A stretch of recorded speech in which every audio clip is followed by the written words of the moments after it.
Okay, good afternoon, everyone. Welcome to the halftime show for this big event. We are so excited that everybody's participating in the Bold 6000. Couple of things I've observed over the first 2 weeks is it started out extremely strong, a lot of excitement in the beginning, and now that we're in the middle of the second week or close to the end of the second week, it's been more difficult and more challenging for people to sustain themselves. And I just want to encourage you to don't stop now because you're halfway there. A key part is habits are not easily formed. It's very easy to slack off, and so that's why everybody talks about 66 days to form a habit, and I think that is key, especially in this type of a contest. The other point I wanted to bring up was the focus of some of the teams. Some people are focused on the content and activities. Other people are focused on the appointments. I want you to focus on both of them because at the end of the day, whatever activities you do now are going to result into massive transactions 60 and 90 days down the road. And I'm very excited to see the numbers, especially after the first week.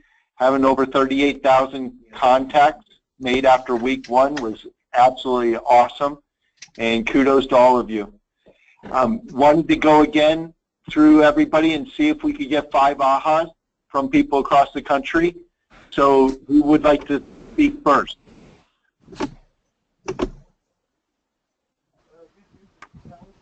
Or does somebody have a success story from the first week that they would like to share?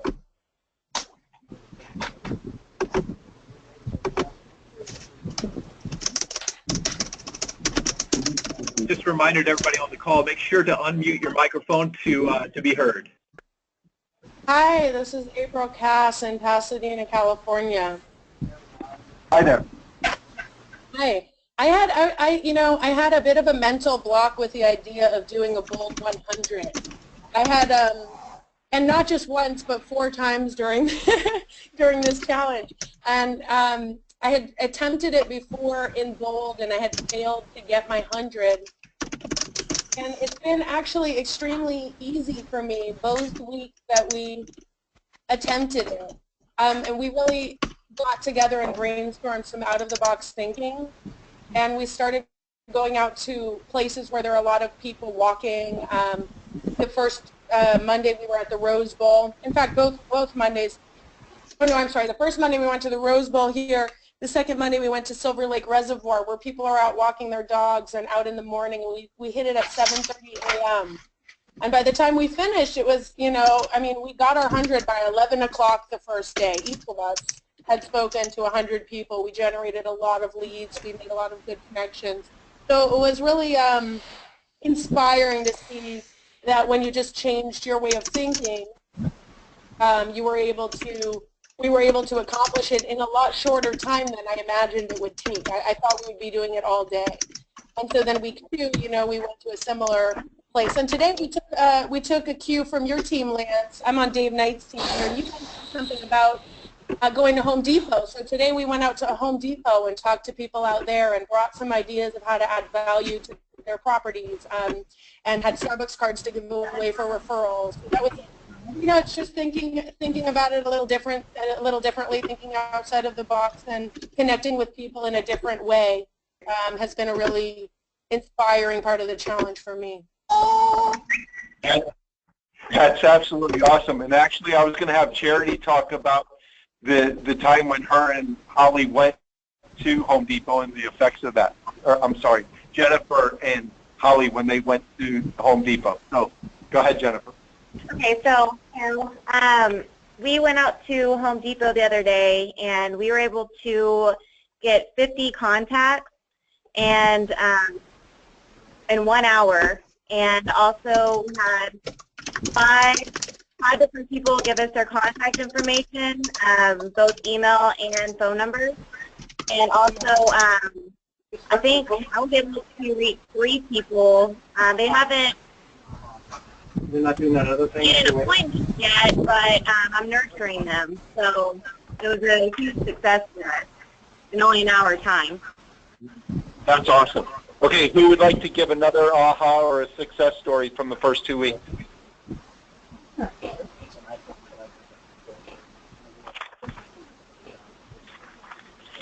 Hey, Lance, we got a couple of calls from the question box. Jason and Laura Burns typed in, one of our new team members was exhausted and kept pursuing.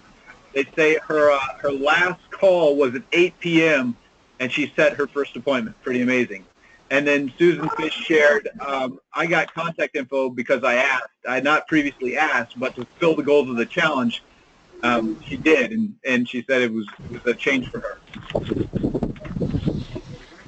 That's awesome. Anyone else?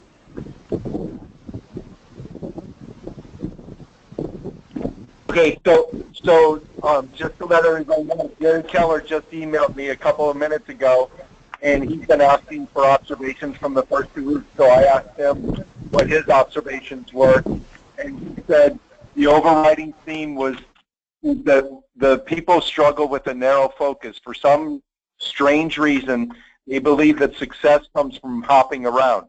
It's one of the great internal struggles everyone has. They want to live large, but can't accept that to do that they have to act small. Try to do too much and you accomplish too little. And I thought those were great words of wisdom. Any other comments from anybody? Is everybody still excited to participate in this contest? Are you exhausted and tired and can't wait for it to be done? J.C. Lawson shared that Brandon on the Ben Kinney team went to the H-E-B grocery store, gave out free bags, and got 50 contacts, listed a property from it, and has 2 more hot buyers. That is awesome.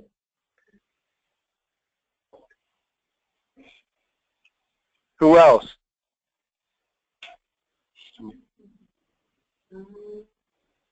Talk about yours going to the workout. Okay. Well, this is the second time for me. So I just, the first time around didn't know what to expect. Really didn't have the mindset. I mean, even though I went in, I'm just going to do it. Focus on flicking off my drunk monkey off my shoulder. But this second time around, I just feel a lot more knowing what to expect and how to make sure I maintain the stamina. Definitely there's moments where, okay, I'm done. I can't do it anymore. I can't pick up the phone anymore. But going in and just checking in with the other ISAs, they pump me up and say, where are you at? We can do it. Let's just keep going. Just taking those mental breaks here and there throughout the day is a big, big difference. We've been getting tons of snacks from the team as well. So the entire support from the team has been amazing. That just helps me to really keep my focus on not letting anybody down, especially our team, because they are so here to support us. And my focus is just to keep doing it because we can continue to do it because I do not want to let my team down. Okay, awesome. Let's get 2 more comments from people across the nation.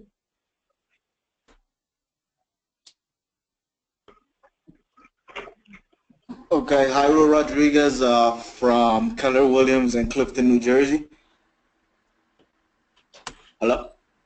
Yep, go for it. Yeah, I kind of, one thing that this pushed me to do is go back to my early on contacts that I contacted, and I should be getting a listing out of it in the next week or so, so that was kind of good for me.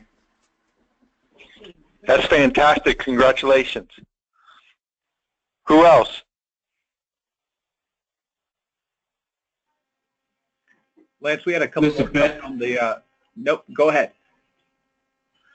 I was going to say, this is Ben from Five Doors Network. I think that the biggest thing for me is that we are participating in this activity, and if all we're doing is focusing on let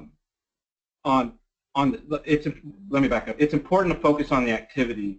It's more important, in my opinion, to make sure that the activity is focused, not just that we're doing this activity, but that we have an intentionality behind it. And when I've been able to do that, I've been able to see the results more than just the contacts come into play, right? But that there's an intentionality behind getting the emails and getting the new nurturers to put in the pipeline. It's not just about communicating with them that first time and saying, "Yay, congratulations, I got a contact."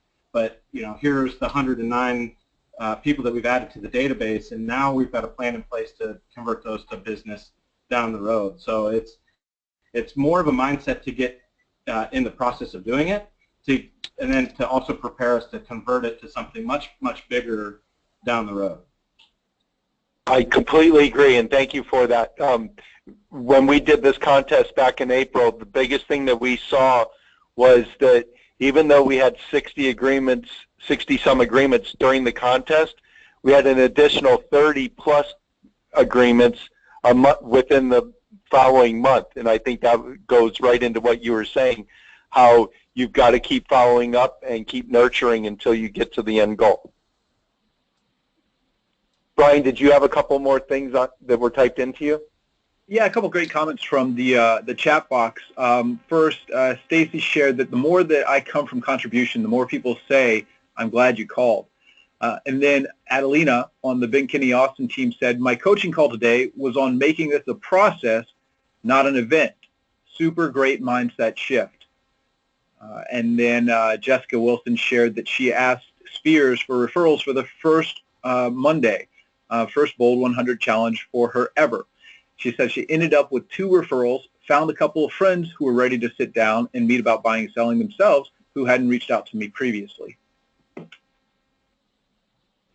Isn't that exciting and awesome? I mean, it sends chills down your spine if you really get into it and think about what effect you are having, not only on the event, but on the process, but on people's lives, and how the impact of just by talking about it and bringing it up to their attention, coming from a place of contribution, I think is absolutely huge.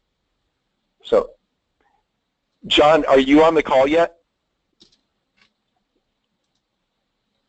Heck yeah, I'm not missing this thing at all. That's absolutely awesome. Thank you.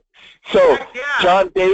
John Davis, go ahead and take over, and thank you so much for being a part of this event and this call today. Well, Lance, I got to tell you, I am sitting back listening to this call, and I got to tell you, everybody who's on this call, you guys are absolutely incredible. I mean to tell you, there's like marathon, well, there's 3Ks, and there's 5Ks, and then there's marathons, and then there's half marathons, and then the Ironman, and I mean to tell you, you folks, you guys are iron people. That's all I got to tell you. This is an amazing undertaking that you're doing. I love the energy, and what happens, Lance, I got to tell you, your leadership is just fantastic. I just love being here. I really do, because anytime, and people say, well, of course, you got to say that on those things. No, I'm not going to tell you if I don't like being here. I'm going to say I don't like being here. I like being here because I like being around people that want to blow up the status quo. And everybody that's on this call, I got to tell you, I've got a kindred spirit with you, and that's why I love anything that Lance wants me to do, I'll do, because Lance is going to blow up the status quo. And everybody that's on this call, I just want you to think about what you're doing. You're at halftime right now, is the way I understand this. And what happens is every time that I've been at halftime, whether it's been athletics or it's been in business or it's been in a workout or whatever it's been, is one of the things I always do is I look at it and I say, okay, how's it going? How am I doing right now? How's my team doing? How's I'm doing? How's my energy? What are my results? What's my mindset? And here's the thing that always helps me get through is what's my motivation? Why am I doing this? Anytime that I'm tired, anytime that I question, anytime that I do those things, do I have permission to be just transparent with you and tell you what my motivation is? Is that all right? Go for it. Anytime that I get stuck, I just think about my motivation, and it's my family. And I sit there and I go, by accomplishing whatever I'm set out to accomplish, by accomplishing this, what am I going to do? By accomplishing this, all the people that are depending on me right now, how am I going to come through for them? By accomplishing this, what example am I setting to my loved ones and all the people that care about me and I care about them? And then all of a sudden for me, and it doesn't have to be that way for you, but for me, it gets a heck of a lot easier from that standpoint. Does that make sense? Yes. Everybody at once. Not everybody at once on that. But what happens when we're looking at those things, we're ready to go. So I'm going to ask you right now is that with this is, and by the way, this is not judgment. This is motivation. Are you with me? How are you doing? Just go ahead and write that down. How are you doing? How are you doing with what was supposed to be accomplished and what has got accomplished? Give yourself a percentage. Are you with me? On a grading scale, give yourself a grade. Are you with me? And then sit there and then check your attitude and say, okay, how am I feeling? How am I feeling? What am I doing on those things? And then from there, tap into your motivation. Are you with me? Really understand why you're doing this. And then what happens, that's going to, I hope, it's my intent to help power you through. Does that make sense? Oh, yeah. Yeah. Now, some of you may have heard this next story. I'm a Colorado kid. Are you with me? I grew up in the state of Colorado. And what happens is there's this mine in Colorado that had the largest, well, I'll tell you the story this way. What happens, there is this miner in Cripple Creek, Colorado. This is back during the gold rush. And what happens, there's this miner, and he had this mine, and what they're doing, it sounds like a joke, but this is honest to goodness the truth. So what happens, he's mining, and what he does is he sees all these people just flooding into Cripple Creek, Colorado, back in the gold rush days. And he said, why am I here in this hole in the ground? Why don't I sell people a whole bunch of picks and shovels and oil for their lamps and all those type of things? Why don't I get a general store and I can make money doing this rather than being in the ground? He wasn't doing great as a miner and he wasn't doing bad as a miner. He was making it, but what happens is saying, I think if I became a general store owner, I could make my fortune. And so what happens is what he did is he sold the mine. He sold it.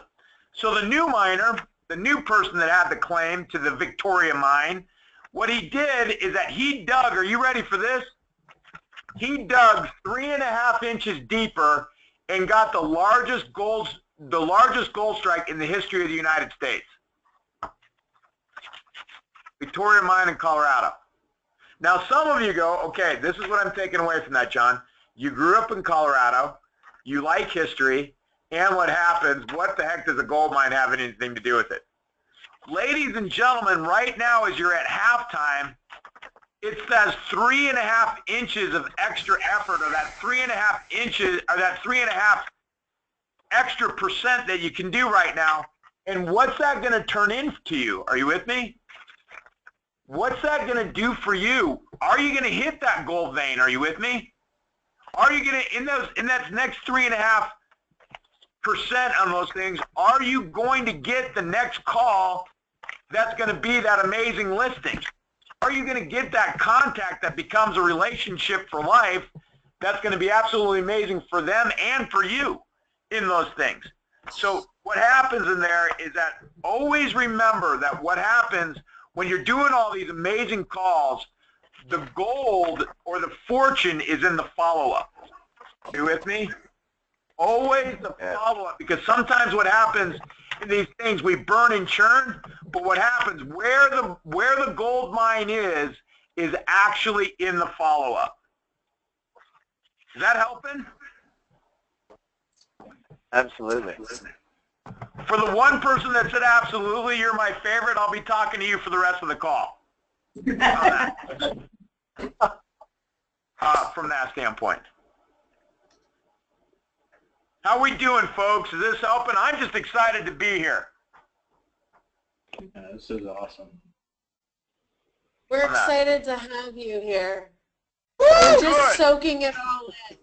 We're Oh, taking good. down some I gotta notes tell over ya. here. Most of us have our phones muted, so that's why we haven't been participating as much. But believe me, everyone's taking it in. We really appreciate you being on the call. Well, I can't tell you, I have so much respect for everybody on this call, and that's what I really, if there's anything that I can, if you walk off this call knowing that I have immense respect for you, then I will feel 100% complete. Because I got to tell you, what you're doing is the top 0.5% of the people in this industry, the mindset, the commitment. I got to tell you, if I can pour into you and give you any energy right now, that's all I care about. That's all I care about. You're giving us a lot of energy. This is a super energized, pump it up speech. It's really good. Cool. We need it right now at the halfway point, man. Cool. Well, I'll just keep on sharing some vulnerable stories and those things. When I used to get paid for a living, and I wish I still had this problem, I had trouble keeping weight on. Are you with me? I don't have that problem anymore. But when I was younger, I couldn't keep weight on, and I would get fined. How about that? I would get fined for not being at a certain weight on those things. And now I could be at that weight, no problem, and even higher. But when I was younger, I couldn't do it. So what happens, I had to go to my activities. And I had to make sure that every chance that I got, I was putting calories in. And then what happens, I had to get every chance that I had to make sure that, I had to set alarms to eat a peanut butter and jelly sandwich at 2 times in the middle of the night. And I'd wake up and I'd get on the scale and I'd go to my weigh-in and I'd still be 2 pounds short or whatever, from that standpoint. Drink a 1/2 gallon of milk, and it still didn't do those things. So what happens, I had to become very disciplined with my activities. And what happens is the more I focused on the reasons why I was doing it as opposed to just doing it. Did you catch that? The reasons why I was doing it. What would I get? What was going to be the payoff for doing those things? It got super easy. When I just was doing the activity because people were telling me to do the activity, it was so hard. It was so hard. But when I tapped into, why do I want to do this? Why do I want to do, who's going to benefit from this? What's this going to do for me? What's this going to do for my teammates? What's this going to do for my family? What's it going to do? And then all of a sudden, it got really, really, really easy. Are you seeing that? Mm-hmm. Now, I'll just be really vulnerable with you too. Now, I have the opposite problem with the scale. Now I get on the scale and I go, oh my goodness. I wouldn't be getting fined on that. I may be getting fined for another direction. So now what I've got to do is I've really got to be really careful with the things that I do. Now my activities, now I sit there and say, okay, I'm doing these activities. If I'm doing these activities because I have to do it, then what happens, it drives me crazy. And I'm not very good at it. But then all of a sudden when I start thinking about all the people that I'm doing it for and what the payoff is going to be for me and how I can take care of the people that I love, then all of a sudden it gets really, really easy, and then it becomes a game. And if there's anything that I can help you with is the things that are going to change your life, if you can turn them into a game, turn them into a way that what happens, you can take joy in it, then I mean to tell you, all of a sudden it gets a lot easier. And that's, I know you're not asking me any questions. Lance and I just kind of talked before, and he said, hey, talk with people what motivates you and how you get through tough things. And what happens, that's the way I do it. I'm just going to look at it, make it fun, make it about the people I love, and then all of a sudden it becomes really, really big to me. And when I make it about the people that I love, then I can go through walls from that standpoint. Does that help? Well, John, what I hear you talking about is the difference between the why versus the what. You got it. Exactly. Perfect. Perfect. All we need to do is focus on the why. The why is the motivator. Jim Collin talks about it in his book, How the Mighty Fall. That's the first stage of organizational decline, is when you start focusing on the what. Now, as soon as you get your mind and your vision back to the why and can tap into that motivation, everything changes. Kristen, perfect. You said it so much better than I said it. Great job. See what happens when we all get on the conference call together? We make it better. I love it. What else? What other ahas? What else can do? What questions do you have for me? Just a reminder to those of you who are tuning in to unmute your microphone if you want to jump in. Hi, it's April Cass on the Dave Knight team in Los Angeles. Hey, April, how are you doing? I'm doing well. I had just actually written a question in the box, but I'll read it out to you. One of my major challenges, not just with this particular game, but with life in general and real estate in general, can be mindset. Yeah. So when I'm connecting with positive people and I'm getting leads, then I'm really energized. And I feel that like urge to keep on talking to people. But on the flip side, if I'm not getting the connections, when I talk to someone that's negative, it can be a challenge for me to overcome that mindset. And I'm curious how you combat a negative mindset, and maybe if you could comment also on what you do in the morning to set yourself up for the day as far as your mindset goes. I'd love to hear about that. Okay, this is April, right? Yes.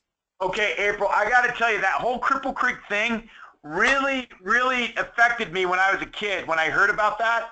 Because I was like, ooh, dude, man, 3.5 inches and you gave up, man. Whoa. That's what I was doing in my head, And I think I was like doing that. Like the tour guide, I was like, oh, God, I'd feel horrible. So what happens, I actually think of, there's studies that have been shown that what happens, most human beings will say no before they ever say yes.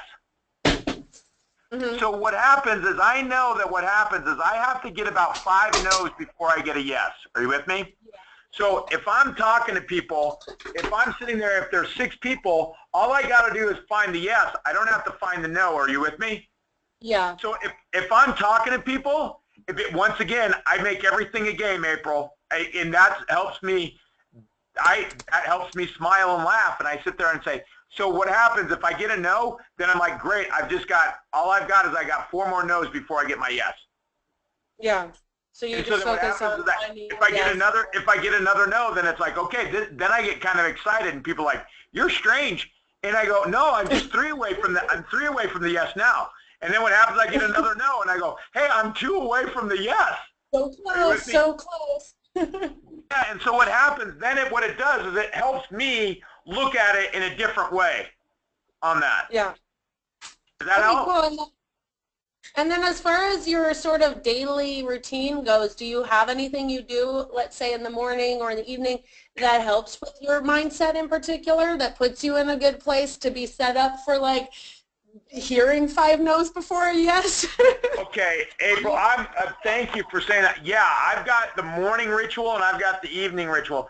And really what happens in the morning is really, it starts right when I have to tell you, I'm rotten, because what happens, I've made a deal with myself. As soon as my feet hit the floor, then I have to get going. Are you with me? But as long as I'm in the bed, I can still like think and do those things. But once my feet hit the floor, I got to start exercising right away. So what happens when my feet hit the floor, the first thing that I've got to do is I've got to do my squats. That's the first thing that I do. And you were like, you don't even brush your teeth? Nope. The first thing that happens when my feet hit the floor is doing my squats. Yeah. And then what happens, it gets all the blood flowing. It gets everything going and go from there. And then what I do, then I'm going to make sure I start getting my activity in. I start getting my movement in. I'm sure just like you, like all of us, we spend so much time on the phone. We're doing deals that we need to be at the desk and those types of things.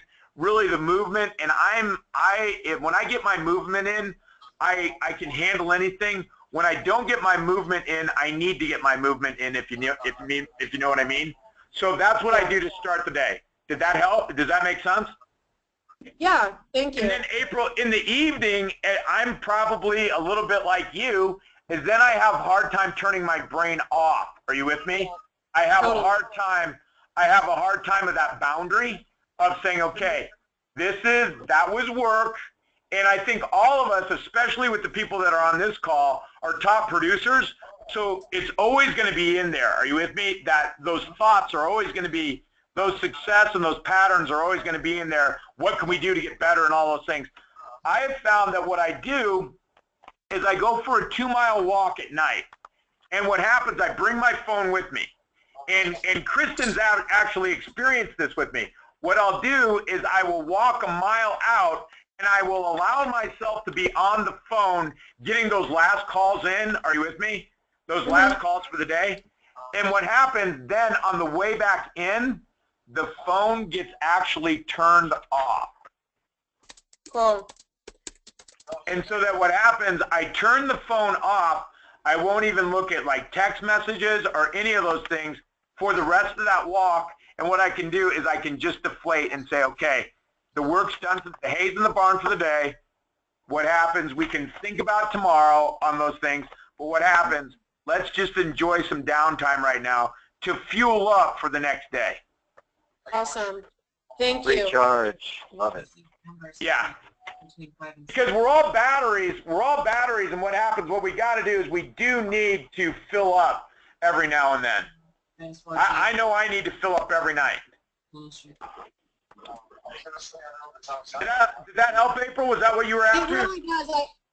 I really appreciate the insight to how it works for you, and especially that walk. It sounds very, it sounds like a good way to sort of decompress. And what happens, one of the head coaches in the NFL, which will go nameless, taught me that one, to just walk out a mile and walk back and just say, okay, now just be you on the walk back in. Yeah. Awesome. Thank you. You bet. Anybody else?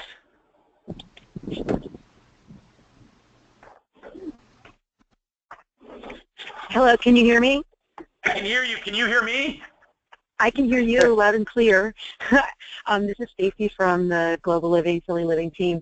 And hey, my Stacey, question how are you is, doing? Hey, good.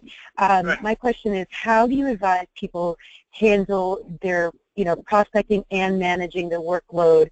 I know some people are like going on the appointments, doing all their prospecting. When do you advise people actually take care of, the paperwork or the e-work to get the properties listed? I always go everything off of energy. I go everything off energy. The prospecting for me, just as April and we were talking with April earlier, is that what happens, I like getting the no's out of the way so I can get to yes. And so what happens, my prospecting is going to be done first thing. Because what happens, once I get those yeses, then all of a sudden they give me all this energy. Are you with me? Mm-hmm. And so what happens, I'm going to get my prospecting done. Then what I'm going to do is I'm going to then I'm going to get my paperwork start ready to go. And then in my afternoon, I'm going to have the appointments that I need to do, the appointments in the afternoon and into the early evening. And then what happens, anything that didn't get done in terms of paperwork-wise, then what I've got is I've got that night and the rest of the early morning to take care of that. But my workouts get in for sure. Okay, thank you. Does that make sense, or did I go for too fast? No, I just know that just from talking to some people, they're really tired at night, they want to go to bed, and then I know that sometimes when people do this sort of thing, the admin before they get into prospecting, then they might lose track of what they're doing and not get into prospecting. The it just sounds like you just need to be disciplined. The prospecting is the fuel. Are you with me? We got to fuel up. We got to fuel up. Oh, we sure. got to make sure that gets done. Oh, sure, yeah. And I don't want, Stacey, I don't want to feel like I'm talking at you. I apologize if it came across that way. It's just that's just that fuel. That's just the 20% that's got to get done. It's got to get done that day. Yeah, we were just throwing around some ideas as to, do you group the time of your admin, or do you do it right after your appointments and just build in a little bit more padding so that you get it done right when you're off the appointment? And I wanted to see if you had any. Energy is usually high after my prospecting, So then what happens, then I go right into my admin. Then what I'm going to do is I'm going to get ready for my appointments and and make sure we're all set. Okay. But as far as listing the properties and everything that comes after the appointment. Yeah, then what I'm going to do is whatever I need to do that immediately after the listing while everything's fresh in my mind, I'm going to make sure I get that part done. And then what happens, then everything else goes into the system that starts working in the late morning, the early afternoon. Okay, thank you. Bet. This is fun. Hello, hi, my name's Tyler. Can you hear me? Tyler, I'm John. How are you doing? I'm doing good. I'm over in Omaha, Nebraska. Omaha! Omaha, big O-O. My question is, we're doing a lot of circle calling, and the return and the turnaround on that's really slow, and we're finding that I'm getting a lot of emails, and I mean, I think the number is like 1 in 100 for appointments. So we're really low on appointments, but we're getting high emails. What kind of follow-up? I'm getting the emails. I'm getting in touch with them to talk to them. They want to stay up to date on what's going on in the market. What kind of follow-up can I do that would be effective, meaningful, and add value, but not overbearing for them? Okay. What happens is that let me make sure I'm responding. They're responding. Muted. Me asking them, hey, do you want to stay up to date on what's happening in your neighborhood through a market snapshot? So they are opting in with you, right? Yes. Okay, so what happens? Pick up the phone, give them a call, and just sit there and say, I wanted to make sure I was following up with you, that you've got that. Any other questions? And then what happens? Give value, and then just go from there. Are you with me? Yep. That's all I would do in those things, and just sit there and say, I just was calling to make sure that you were getting it, see if you had any feedback, if there's anything we could do, and go from those things. And I can't thank you enough. Is there anything that you've got? There's a listing that happens to be down your street. If you've got any questions on that, that'd be great.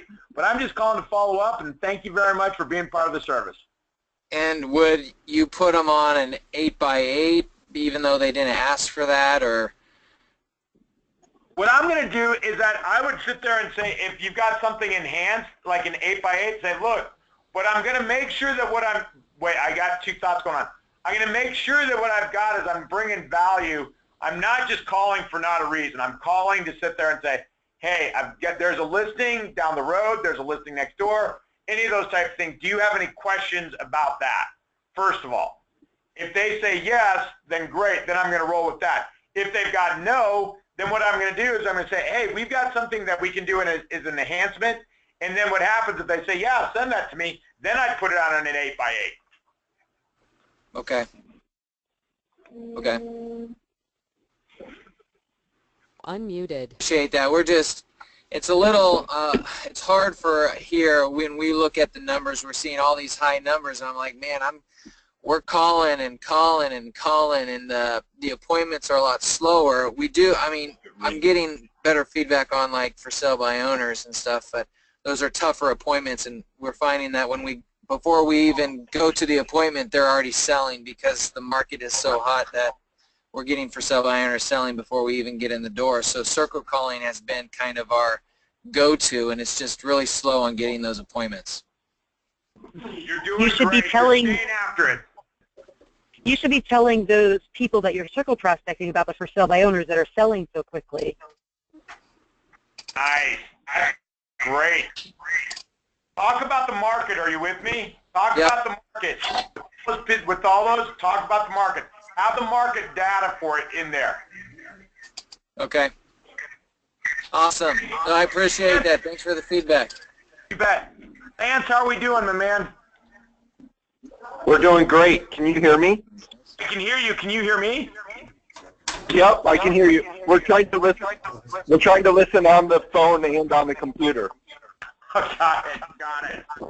Hey, folks, in closing for me, I've got to tell you, The activities, everybody talks about the activities, but I want to go one step before that, and it's the mindset.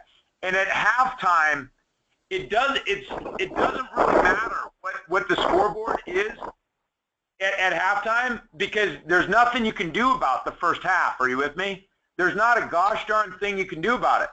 The only thing that you can do is coming out in the second half is play the game you want to play and tap into the reason why you're playing the game in the first place. Are you with me? That's the only advice I can give you right now at halftime, is tap in. Why are you doing these things? You're doing an amazing job. I want you to be so proud of what you're doing. When you look at what you're doing compared to the industry, ladies and gentlemen, the people on this call, you're amazing. You're amazing.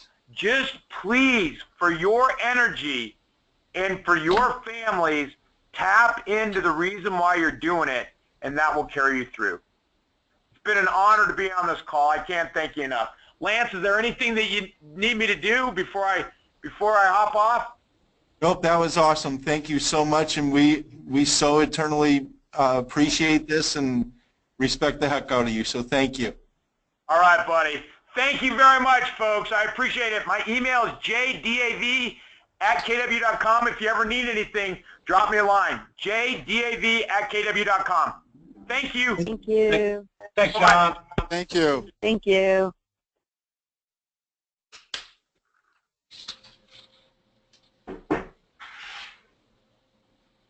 You know, like Gary forever takes Taylor Really? He was like, he responded. I was like,